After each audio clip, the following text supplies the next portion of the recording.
हाथों को जोड़ने। वंदु श्री हरिहंते पर बीते रागवी क्या वरिणु जग जीवन हित जहाँ। जय बोलो अनंतानंद सत परमेश्वरी भगवान की जय। बोलो नायक देवादिदेव श्री भूतनाथ भगवान की परम पूज्य तपस्या सुंदर साधु जी देव की परम पूज्य आदिका श्रीमती माता जी की आरिका संघ की जिनवाणी माता की श्रीमद जैन धर्म की माता जी के चरणों में वंदना भी करते हुए छलक जी के चरणों में इच्छा भी करते हुए आगम के शब्दों को आपके समक्ष रखने का प्रयास करते। देखो दिन तो बहुत गैप आ गए, 20 मिनट का गैप आ गया ना हमने, है ना। तो अब मेरी आदत छूट गई, तो मेरा मन करता नहीं है प्रवचन करने का या बोलने का, लेकिन फिर माता जी बार बार आदेश देते हैं, बार बार मुझे साइड इफेक्ट्स बताते हैं और समझाते हैं, तो फिर मैं यहाँ पे बोलने का प्रयास कर रही हूँ, ठीक है। लेकिन जो शुरू में उत्साह था ना, तो वो धीरे धीरे अब मेरा कम हो चुका है, ठीक। तो अभी अपन क्या पढ़ रहे हैं? 12 भावनाओं को पढ़ रहे हैं। 12 भावनाओं में 6 भावनाएं हमने पूरी कर ली है। आज चलेगी 7वीं भावना। तो जो 6 भावनाओं को हमने पढ़ा, तो वो किससे रिलेटेड थी? इस बाहरी वातावरण से रिलेटेड थी, इस शरीर से रिलेटेड थी कि अनित्य है, अशरण है, और क्या थी? संसार भावना थी, एकत्व भावना थी, अन्यत्व भावना थी, और लास्ट भावना थी असुचि। तो ये सारी की सारी भावना हमारी थी, शरीर से रिलेटेड भावना थी, जो हमें संसार से वैराग्य कराने वाली भावना थी।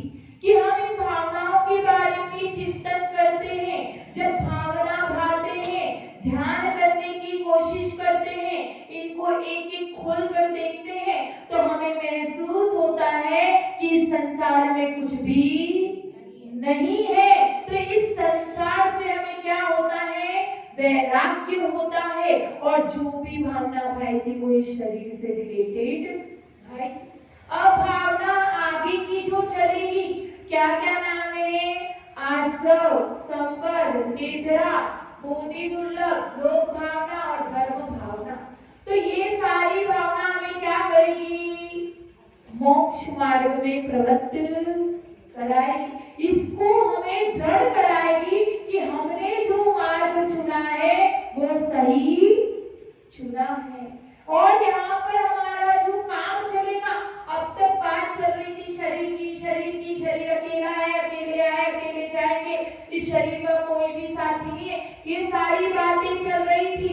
अब बात करेंगे चित्त की, चेतना की, आत्मा की बात हमारी की जाएगी कि ये आत्मा में अब क्या होने वाला है। इस शरीर को तो हमने अपने से अलग जान लिया, मान लिया, ये शरीर असुचि है, ये इस बात का भी हमने ध्यान कर लिया।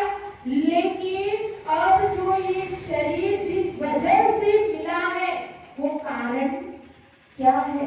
मैं इस संसार में भटक रहा हूँ, क्यों भटक रहा हूँ? तो मैं जो मेन कारण है वो क्या है?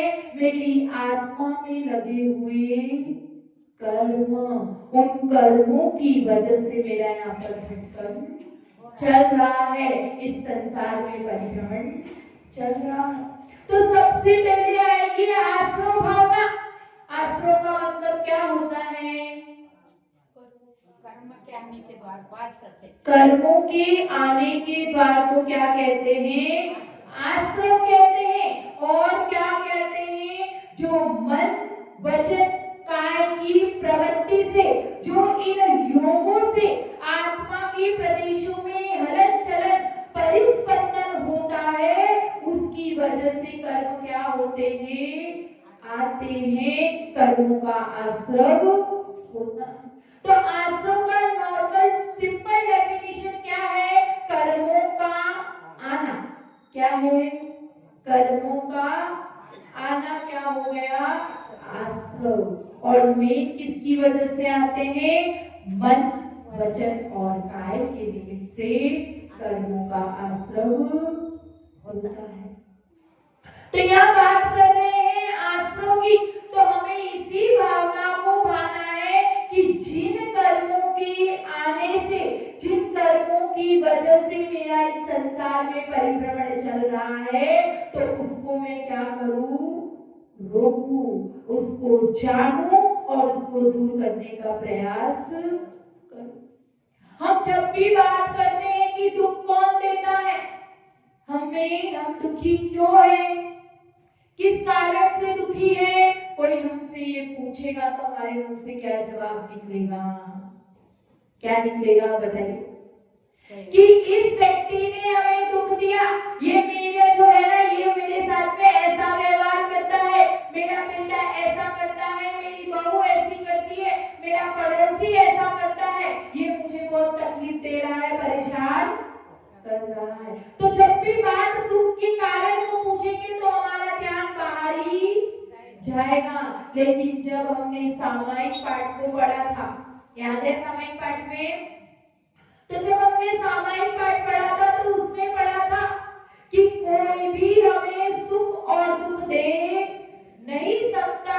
जो हमारे द्वारा उपार्जित कर्म, जो हमने स्वयं उपार्जित किए, जिन्हें हमने स्वयं खोया है, वो ही हमें सुख और दुख देते हैं। जैसा कर्म तुम करोगे वैसा फल पाओगे। अगर विष का पेड़ बो, उसका बीज बोओगे तो क्या होगा? विष का ही पेड़ उगेगा।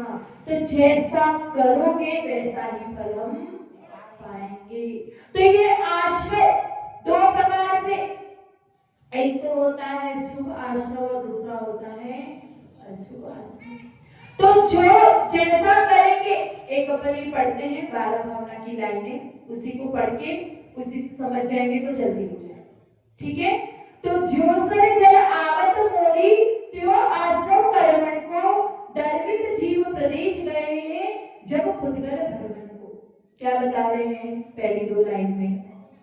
कि जो सर जल आवत मोरी त्यो आश्रव कर्मण को, जिस प्रकार से जल आ रहा है, उस जो नल से जल आता रहता है, उसी प्रकार से कर्मों का आश्रव होता है। फिर कह रहे हैं दर्वित जीव प्रदेश गए जब पुद्गल भरमन को। तो क्या होता है? एक तो होता है द्रव्य आश्रव और दूसरा होता है भाव आश्रव। तो जो पुद्गल प्रदेश, जो पुद्गल परमाणु अपनी आत्मा में आ रहे हैं और उससे अटैच हो रहे हैं, तो उसको क्या कहेंगे? क्या कहेंगे? द्रव्य आश्रव। क्या कहेंगे? जब पुद्गल परमाणु आता है तो उसको कहते हैं द्रव्य कर्म। क्या कहते हैं? दो प्रकार के कर्म होते हैं, एक तो होता है द्रव्य कर्म और एक होता है भाव कर्म। तो द्रव्य कर्म क्या हुआ? जो पुद्गल परमाणु, जो कर्म क्या होते हैं? पुद्गल होते हैं। क्या होते हैं? पुद्गल होते हैं। तो वो जो पुद्गल परमाणु जब आते हैं और आत्मा के प्रदेशों पे ठहरते हैं तो उसे कहते हैं बल। तो वो क्या हो गया? द्रव्य कर्म। फिर आगे कह रहे हैं भावित आश्रव भाव शुभाशुभ निष्दिन चेतन को। क्या कह रहे हैं? भावित आश्रव भाव शुभाशुभ। तो भाव कर्म कौन सा हो गया? भाव आश्रव। तो जो शुभ और अशुभ भाव हम कर रहे हैं उससे वैसा कर्म बंध होता है। कि हमारे भाव राग के हैं, द्वेष के हैं, या किसी का हित करने के लिए है, किसी का भला करने के लिए है, तो जैसे भाव हम बनाते हैं वैसे ही कर्म, शुभ और अशुभ कर्म हमारे आत्मा में आते हैं। तो जो पुद्गल परमाणु है, जो द्रव्य कर्म है, वो किससे आता है? भाव कर्म से। भाव कर्म जैसे भावों को हम भाएंगे, अगर शुभ भाएंगे तो शुभ पुद्गल वर्गणा आएगी और अशुभ भाएंगे तो अशुभ पुद्गल वर्गणाएं आएंगी। फिर आगे कह रहे हैं पाप पुण्य के दोनों जो शुभ और अशुभ भाव है वो दोनों क्या है, पाप और पुण्य का करता है।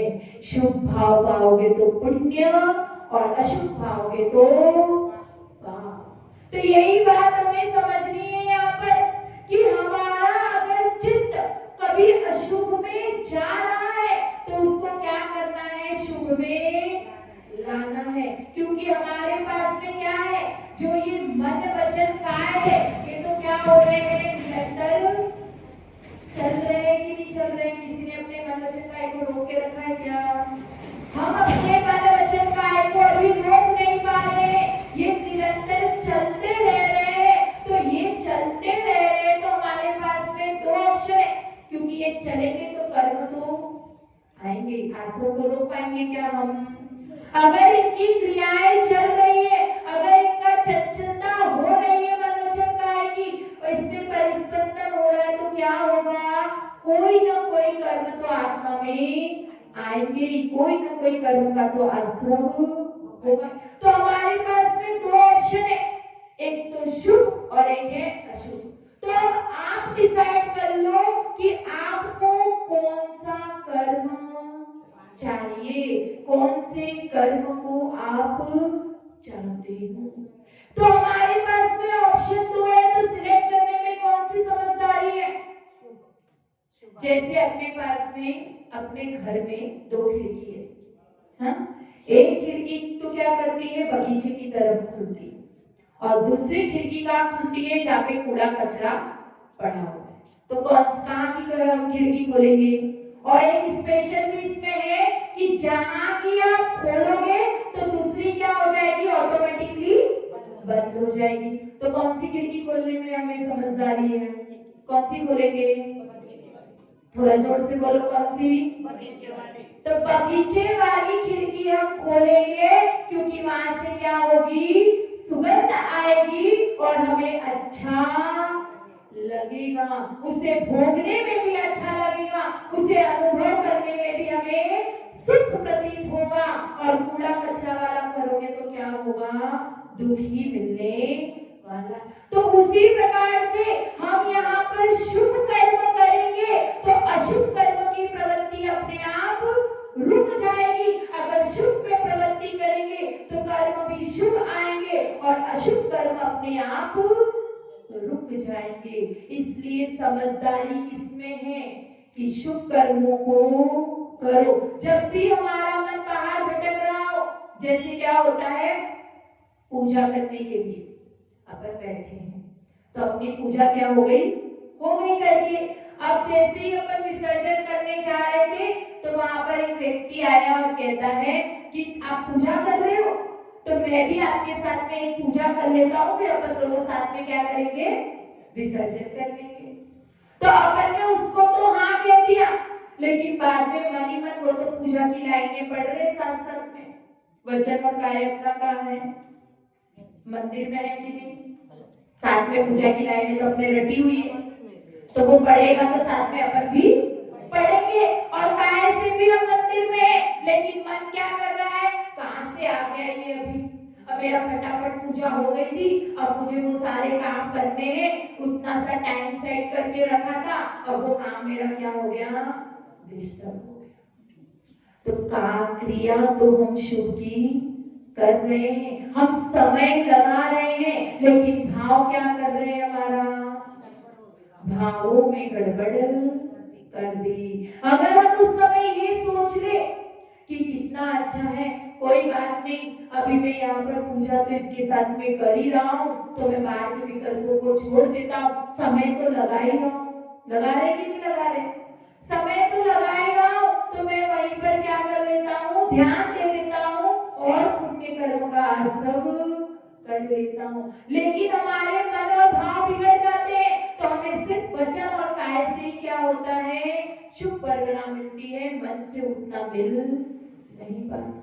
उसी प्रकार से हम रोटी बना रहे, तो रोटी तो बनानी पड़ेगी, है हमारा काम है, तो हम क्या बोलते हैं कि ये सब तो बाहर अच्छे से चले जाते हैं, वो दुकान पे आराम से बैठ रहे हैं, बच्चे अपना बाहर आराम से घूम रहे हैं, और मेरा ये क्या हो गया है, बचपन से लेके लास्ट तक मैं रोटी बनाती रह गई हूँ, मुझे रोज का रोज रोटी ही बनाना पड़ता है और बाकी सब आराम से रहते हैं और खाते हैं। काम तो करना ही पड़ना है और उसमें अगर ऐसे भाव लाओगे तो अपना ही नुकसान है। उस समय हम ये चिंतन कर ले कि मेरे द्वारा बनाया हुआ भोजन जो करे वो क्या करे, धर्म में वृद्धि करे, वो अपना ज्यादा समय क्या करे, शुभ कार्यों में लगाए, तो उसका फल मुझे भी मिलेगा।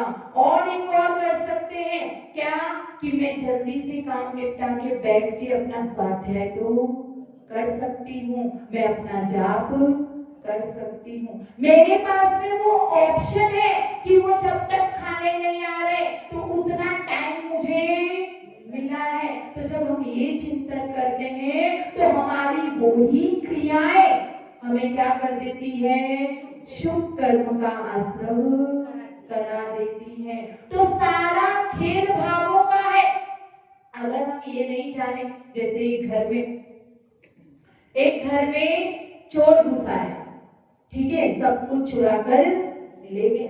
अब वो जो घर का मालिक है तो वो क्या कर रहा है कि चोर कहाँ से आए करके ढूंढ रहा है और वो क्या कर रहा है, दूसरी जगह पर क्या कर रहा है, बंद कर रहा है। जहां से मेन चोर घुसे हैं वहां पे उसने कोई भी रोक नहीं लगाई है। और क्या हुआ, अगले दिन फिर चोर आए और फिर चोरी करके चले गए।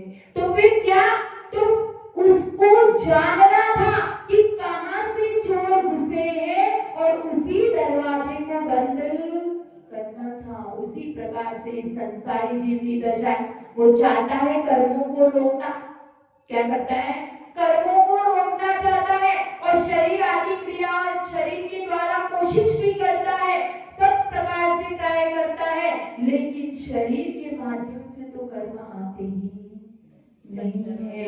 और अगर तुम शरीर से रोकोगे तो वो रुकेंगे कैसे। कर्म तो आते हैं भावों के द्वारा, तो जैसे भाव करोगे तो जैसे चाबी जो ताला है वो बिना चाबी के खुलेगा नहीं, उसी प्रकार से कर्म भी आएंगे भावों के द्वारा। जैसे भाव करोगे वैसे कर्म आएंगे। तो हमें रोक कहाँ पर लगानी है, उन भावों पर जो शुभ अशुभ भाव हम करते हैं वहां पर हमें रोक लगानी है। तो वो कर्म ऑटोमेटिकली क्या हो जाएंगे, हमारे शुभ कर्म आएंगे, शुभ में कन्वर्ट हो जाएंगे। तो जब हम शुभ को करने का हमें चेष्टा नहीं करनी है, क्या करना है, जो अशुभ करते हैं उसको रोकने का प्रयास करना है, उसको त्यागना है, तो ऑटोमेटिकली हमारा शुभ कार्य हो जाएगा और कोई भी प्रयास हमें करना नहीं है। तो आगे बता रहे हैं कि किन कारणों से कर्म आते हैं। तो आगे की लाइन क्या है, पाप पुण्य के दोनों कर्ता कारण बंधन को पद मिथ्यात्व योग 15 द्वादश अविरति जानो, पंचरु 20 कसाय मिले सब 57 मानो। तो इन कर्मों के आने का आश्रम का कारण कौन कौन सा बता दिया, 5 मिथ्यात्व, पद मतलब 5 मिथ्यात्व, फिर बताया प्रमाण, तो 15 प्रकार के प्रमाण, फिर बताया योग, तो 15 प्रकार के योग, और फिर बताया है कषाय, तो कषाय कितनी बताई है, 25, और एक कौन सा बताया है, द्वादश अविरति, मतलब 12 प्रकार के अविरति। तो जो ये मिथ्यात्व बताया है, मिथ्यात्व मतलब अज्ञान, क्या, मिथ्यात्व मतलब अज्ञान। उसके बाद बताया है प्रमाद, प्रमाद का मतलब आलस्य, जो अच्छे कार्यों में भी उत्साह का न होना। उसके बाद बताया है योग और फिर कषाय। तो इन सब के कारणों से हमारा आश्रम होता है। कौन सा आश्रम होता है, अशुभ आश्रम होता है। तो इसके विपरीत काम हम करेंगे तो हमें कौन सा आश्रम होगा, शुभ आश्रम होगा। तो हमें इन्हें ही जानना है कि जो ये 5 कारण बताए हैं, इनको ध्यान में रखकर हम हमारी प्रवृत्ति कैसे करें कि शुभ की तरफ करें। हम इतने अलर्ट हो जाए कि जैसे ही अशुभ की तरफ जा रहे हो तो तुरंत शुभ की तरफ आए, तो हमारा क्या हो जाएगा, आश्रव भाव भाना सार्थक हो जाएगा। तो यहाँ पर लास्ट में यही कि किसी भी कर्म का आश्रय होता है अपना संसार का चक्र कैसे चलता है।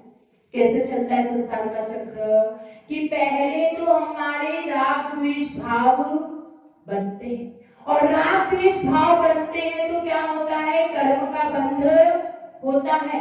कर्म का बंध होता है तो हमारा एक गति से दूसरी गति में जाना होता है, और एक गति से दूसरी गति में जाते हैं तो नया शरीर प्राप्त होता है। नया शरीर प्राप्त होता है तो इंद्रियों की रचना होती है, और इंद्रियों की रचना होती है तो विषयों में प्रवृत्ति होती है, और विषयों में प्रवृत्ति होती है तो फिर से वही राग द्वेष होता है। वही राग द्वेष से फिर कर्म बंधते हैं, फिर वापस से शरीर का निर्माण होता है। फिर यही संतति हमारी क्या करती है, चलती रहती है। तो कोई क्या कहेगा, ये तो कर्म है मेरे, क्या कहेंगे, कर्म जैसा किया है वैसा मुझे फल मिल रहा है, तो ये कहता है अज्ञानी। लेकिन जो ज्ञानी होता है वो कहता है कि मैं इस कर्म को अपने ऊपर प्रभावित होने ही नहीं दूंगा। जिस प्रकार से क्या करते हैं, जो अज्ञानी होता है वो सोचता है कि ये कर्म चल रहा है, इस वजह से मैं ऐसी प्रवृत्ति कर रहा हूँ। जैसे 2 प्रकार के इंसान होते हैं, एक होता है कुत्ते की प्रवृत्ति वाला और एक होता है शेर। मतलब ऐसा कि किसी इंसान को कह दे कुत्ता तो गुस्सा आ जाता है, और शेर कह दो तो खुशी होती है। तो कुत्ता कहते तो क्यों गुस्सा आता है, क्यों गुस्सा आता है, 2 कमी है कुत्ते में। क्या कमी है, एक तो वो अपने ही भाई बंधुओं से क्या करता है, लड़ाई करता है, झगड़ा करता है, अपनी ही बिरादरी से लड़ता है। और दूसरा कि उसको कोई पत्थर मार रहा है, कुछ मार रहा है, तो वो क्या करता है, उस पत्थर पे, उस डंडे पे, उस पे लपकता है। लेकिन जो शेर होता है वो क्या करता है कि उसको लकड़ी मारोगे, पत्थर मारोगे तो वो उस पे लपकेगा, या जो मार रहा है उस पे लपकेगा, जो मार रहा है उस पर लपकेगा। तो यही ज्ञानी की प्रवृत्ति होती है, वो कर्म से प्रभावित नहीं होता। वो क्या करता है, वो ये नहीं कहता कि ये व्यक्ति की वजह से मेरा ऐसा हुआ, ये मुझे दुख दे रहा है, ये मेरे दुख का कारण है। वो क्या कहता है, जो मैंने कर्म पूर्व में किए हैं उसकी वजह से मुझे ऐसी तकलीफ हो रही है। तो वो ये नहीं कहता कि कर्म है तो क्या करूं, वो क्या करता है, वो कहता है कि मैं इस कर्म की संतति को रोक सकता हूं अगर मैं समता को धारण कर लूं। अगर जैसे कर्म उदय में आ रहे हैं उसके विपरीत प्रवृत्ति करूं, कि अगर मुझे दुख मिल रहा है तो उसमें भी क्या करूं, मैं समता को धारण कर लूं, शांत भाव से बैठ जाऊंगा, तो मेरे नए कर्मों का बंधन नहीं होगा। मैं पूर्व के कर्म मुझे भुगतने पड़ेंगे, ये मेरी मजबूरी है, क्योंकि मैं पूर्व में करके आया। हाँ, जो कर्म हमने पूर्व में किए हैं वो तो मेरी मजबूरी है, मेरे को भोगना ही पड़ेगा। लेकिन आगे नए कर्मों का बंध नहीं करूं, ये तो मेरी खुद की चॉइस है, मेरी खुद की मर्जी है। मैं जैसा चाहूंगा वैसा मेरा भविष्य में निर्माण कर सकता हूँ। तो मैं जो पूर्व के उदय में आ रहे हैं उसमें अभी समता को धारण कर लेता हूँ। जो दुख अभी मुझे मिल रहा है, क्योंकि अगर मैं दुख में और संक्लेश करूंगा और परेशान होऊंगा तो कुछ भी होने वाला नहीं है, मुझे अपितु क्या होगा, और नए कर्मों का बंध ही होने वाला है। इसलिए समता को धारण करके मैं इन कर्मों को शांति से भोग लूं और नए कर्मों का बंध नहीं करूं, ऐसी भावना को ज्ञानी भाता है। तो इसी हमें भी भानी है कि कैसी भी परिस्थिति आ जाए, लेकिन मैं कभी भी अशुभ कर्मों का और आश्रम नहीं करूंगा। और ऐसा ही सिर्फ शुभ अशुभ में ही नहीं लगना है, साथ में ये भी भावना भानी है कि मैं एक टाइम पे बैठकर ये भी सोचना है कि जो ये शुभ और अशुभ, क्योंकि दोनों ही क्या है, ये दोनों ही हमें क्या करते हैं, एक तो संसार में भटकाता है और दूसरा संसार में अटकाता है। क्या करता है, एक तो संसार में भटकाता है और एक संसार में अटका के रखता है। जो पाप कर्म है वो तो संसार में भटकाते हैं और जो पुण्य कर्म है वो हमें संसार में अटका के रखते हैं। तो हमें इन दोनों से क्या होना है, निवृत्त होना है और उस शुद्ध आत्मा को अनुभव करना है। हमारा लक्ष्य तो वो शुद्ध आत्मा है। क्या है हमारा लक्ष्य? वो शुद्ध आत्मा है। और संकल्प क्या है? शुभ कर्म, शुभ भाव। और निवृत्ति किससे चाहते हैं? अशुभ कर्मों से। जब हम अशुभ कर्मों से निवृत्ति करेंगे तो शुभ में प्रवृत्ति करेंगे, और शुभ में प्रवृत्ति करने के बाद में एक समय ऐसा भी आएगा कि हम इन दोनों से रहित हो जाएंगे और अपने शुद्ध आत्मा का अनुभव कर पाएंगे। तो आज का हमने इतना ही सीखा है कि जो 5 कारण हैं आश्रम के, उसको जानो और उसको त्यागने का प्रयास करो। जय बोले श्री सुंदर सागर जी देव की जय। जय बोले श्रीमती माता जी की।